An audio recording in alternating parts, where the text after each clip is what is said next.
सभी बुजुर्गों और नौजवान साथियों, मेरी माताएं, बहनें, पुलिस प्रशासन के लोग,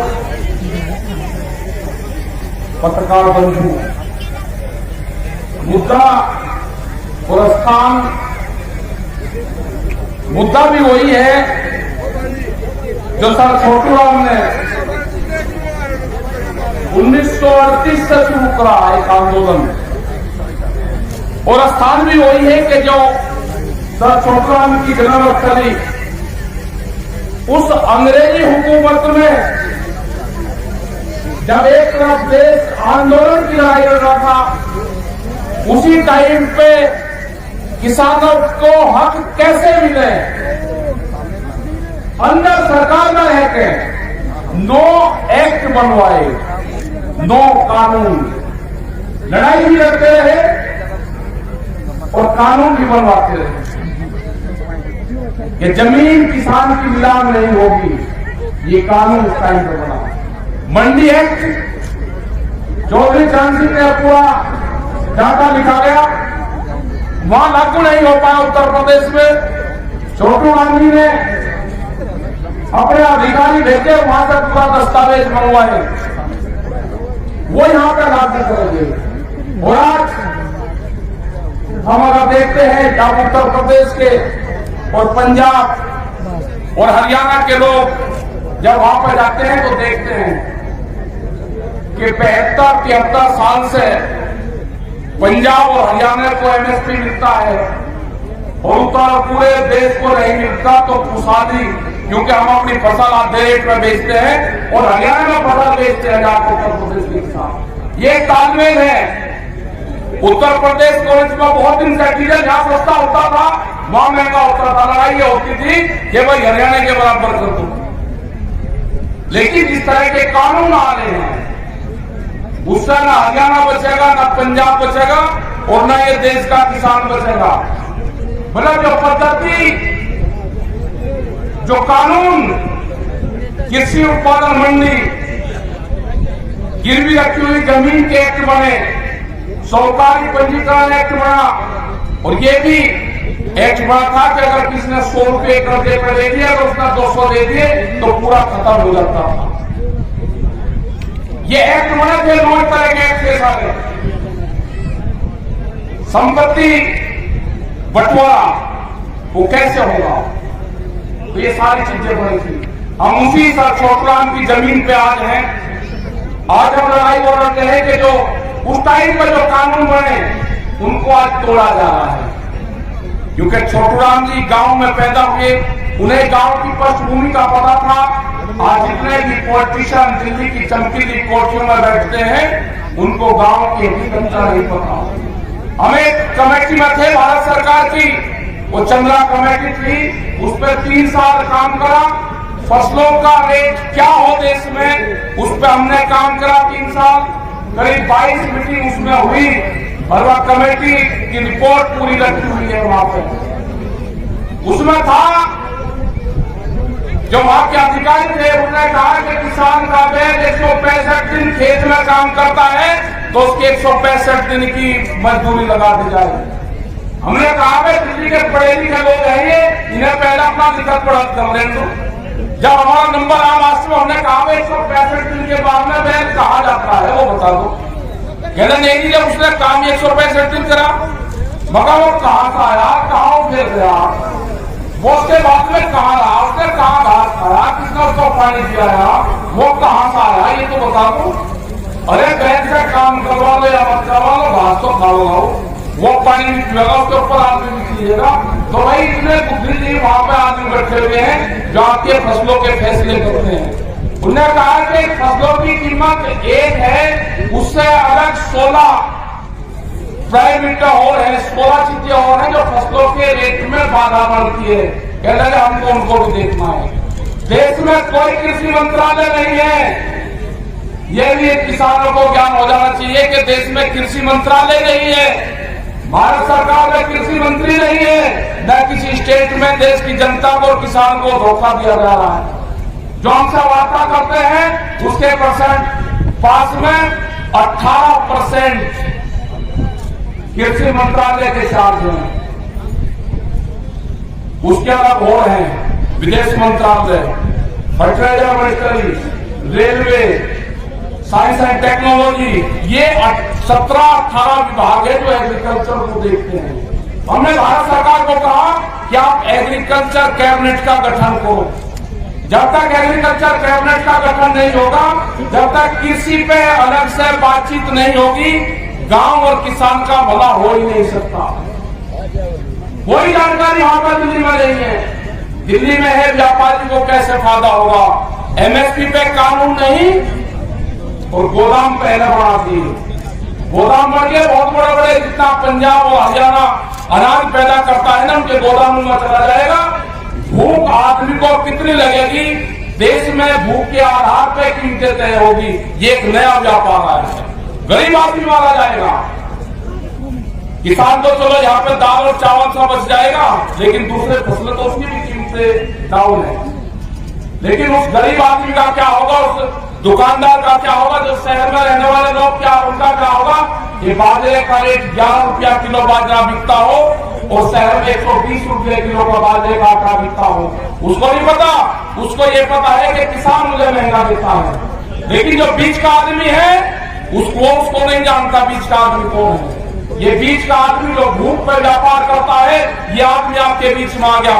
वो पहले व्यापार करते थे सोने का, उन्हें कहा कि सोना, हमारी जो महिलाएं हैं वो एक साल में 17 बार इस्तेमाल करती है सोना, अपने घर में रखती है। जब तीज त्योहार होता है, जब कोई फंक्शन शादी ब्याह होता है, तो उस टाइम पे हमारी माताएं बहनें सोने का इस्तेमाल करती है। 17 बार का डाटा है देश में। उन्हें कहा कि अनाज कितनी बार करता है, कि भूख 700 बार लगती है आदमी को। तो व्यापार भूख पे करो। नया ट्रेंड पूरी दुनिया में आया है कि भूख पे व्यापार होगा। और जब अनाज, जब रोटी तिजोरी में बंद हो जाएगी, कटीले तार जो दिल्ली के चारों तरफ लगे हैं, व्याप के गोदामों के चारों तरफ तो होंगे। बंदर जितना भी चलना है, अंदर से रोटी नहीं जा सकता। बंदर भी इस तरह के कटीले तार और किले लगाए हुए हैं, बंदर भी नहीं क्रॉस हो सकता। कुत्ते भी देश में भूख से मरेंगे, कुत्ते भी। आदमी की तो छोड़ दो, जो जिसको दान करते हैं वो कुत्ता भी देश में भूख से मरेगा। भूख का व्यापार, नया व्यापार दुनिया में ये नया ट्रेंड आया है, जिसका विरोध करना है पूर्ण रूप से। मैं यहाँ का जो पंजाब, हरियाणा, जितना भी दिल्ली के चारों तरफ का जो किसान उठ का आया है, ये एक नई बिरादरी आई है किसान। ये नई बिरादरी की कोली भरकर आपको आपस में इसको तोड़ने नहीं देना। आपको छोटे बड़े में बांटेंगे, आपको पंजाब हरियाणा में बांटेंगे, आपको 6-9-6 में बांटेंगे, आपको जाति और धर्म में बांटेंगे। इनसे बगल हट जाना। अब की बात, पहली बार पंजाब का सिख साथ में आया है, इसको छोड़ना नहीं। इससे मजबूत कौम नहीं मिली हमको भी बहुत दिन से तलाश थी कि पंजाब साथ में आ जाए तो हम क्रांति ला देंगे। अब की बार मिला, पंजाब साथ में मिला, इतनी मजबूत जत्थेबंदी साथ में मिली है, हम दानपुर कर सकते हैं। वो हमारे पास में ठियेबंदी नहीं थी, जो लंगर चलाने की व्यवस्था थी वो नहीं थी। हमने बहुत पंचायतें करी। टिकैत साहब भी कहते थे कि भूख हड़ताल से देश में कुछ नहीं होने वाला। उन्हें कहा कि अपने भंडारे चलाओ, हम 1 दिन 2 दिन 10 दिन हर गांव का रोटी बनवा कर भंडार में दे सकते थे। लेकिन जो ठियेबंदी, जो बड़े बड़े टॉप भंडारे, जो लंगर चलाने की जो व्यवस्था थी, या हमारे साथ कभी नहीं बन पाई। अब का बहुत चीज सीखने को मिली हमको। और ये ऐसा गठबंधन बन गया, आपस में चिट्ठी पत्री दो, रिश्तेदारी माना जा रहा, पंजाब और हरियाणा, उत्तर प्रदेश और राजस्थान। ये नई क्रांति जाएगा। ये पूरे देश के किसानों का भाग्य का फैसला ये धरने करेंगे। इसको सुचारू रूप से चलाते रहो, पंचायतें करते रहो, पूरे देश भर में हम पंचायतें करेंगे। हम जाएंगे, गुजरात में भी जाएंगे, महाराष्ट्र में भी हम जा रहे हैं। जहां पे हमारी पंचायत होनी है, लॉकडाउन होगा 20 तारीख का, हमने दूसरी जगह रख दी। हमने पंचायत अपोलो में 20 तारीख की पंचायत थी, लॉकडाउन होगा, हमने दूसरी जगह रख दी। पंचायत जरूर करेंगे, सब जगह पूरे देश में पंचायत करेंगे। हम जाएंगे, बंगाल में भी जाएंगे, बंगाल में भी बड़ी मीटिंग होगी। वहां की सरकार कुछ तंग कर रही किसानों को, भारत सरकार तंग कर रही। जाएंगे, बहाना किसी का होगा, पंचायत वहां पर भी करेंगे। मंडल सारी जत्थेबंदी जाएगी, वहां पर भी पंचायत करेंगे। ये तो रेल चलवा दो, पंचायत सब जगह होगी और इन्हीं पंचायतों से ये भारत सरकार फैसले करेगी। जिस तरह से हरियाणा का साथ मिला है पूरा, जिस तरह से पूरा हरियाणा जो यहाँ पर धरने चल रहे हैं उसका साथ दे रहे हो आप लोग, आप इसी तरह से साथ देते रहो। किसी छोटाई बड़ाई में मत जाना। हरियाणा के लोग बहुत क्रांतिकारी हैं, वो आपस में उतने क्रांतिकारी चल रहे हैं। आप लड़ने का काम आपस में मत करना, नहीं तो ये किसान बच जाएगा। आपको जो कुछ करना उसके बाद में कर लेना। हमने बार बार कहा है, न पंच बदलेंगे और न स्टेज बदलेगी। हमारा पंच भी हो जाएगा और हमारा मंच भी हो जाएगा। जो सिंगू बोला रहे हमारा मंच भी सिंगू बोला रहे और हमारा पंच भी वहीं रहेंगे। हमारे 40 जत्थेबंदी है। आप उस 40 जत्थेबंदी पे विचार करना, उस 40 जत्थेबंदी को आप पीछे से सपोर्ट करना। हम फैसले उसी 40 जत्थेबंदी से सरकार से करवाएंगे। आप विश्वास रखना, पूरे देश के फैसले यहाँ से योगेंगे, जत्थेबंदी करेगी। एमएसपी पे कानून भी बनेगा जिससे आसाम के किसान को लाभ होगा। जिसने कभी एमएसपी पे अपना बेचा ही नहीं कुछ भी सामान, जो बिहार वहां की मंडियां खत्म कर दी, बिहार में मंडियां खत्म कर दी, वहां पे 55 फुट के भाव जमने पूरी मंडी पे, वहां का व्यापारी नुकसान है। आज भी हजारों ट्रक बिहार उत्तर प्रदेश से धान हरियाणा और पंजाब के व्यापारी खरीद कर जाते हैं। यहाँ के सेलर खरीद कर जाते हैं। सस्ते रेट में 700-800 रुपये क्विंटल में धान की खरीद होती है, 1100 रुपये में धान की खरीद होती है। आपकी जिम्मेदारी है हरियाणा, पंजाब, उत्तर प्रदेश और राजस्थान जो दिल्ली के 400 किलोमीटर के क्षेत्र के लोग हैं, उनकी जिम्मेदारी है कि पूरे देश के किसानों के ऊपर आपका भार है, आपके ऊपर उसको बेखूबी आप निभाओगे, यह हमें पूर्ण मुझसे उम्मीद है। और आगे से जहां पर भी पंचायत हो, क्योंकि इतनी बड़ी भीड़ यहाँ पे है। लेकिन क्या हुआ ये भी आपको समझना है, भीड़ बहुत है। स्टेज कहाँ पे बनाया, हमेशा आने वाले टाइम पे स्टेज कहाँ बनना चाहिए वो भी सब लोगों को समझना चाहिए। स्टेज वहां बड़े के सूरज स्टेज पे बैठने वाले लोगों के मुंह पे हो और पीठ जो पब्लिक है, पब्लिक के पीठ के ऊपर सूरज रहना चाहिए, तो आपकी भीड़ कम नहीं होगी। पब्लिक अगर कम होगी, इसके चेहरे पर सूरज लगेगा तो भीड़ घट जाएगी और मंच पर ज्यादा भीड़ होगी।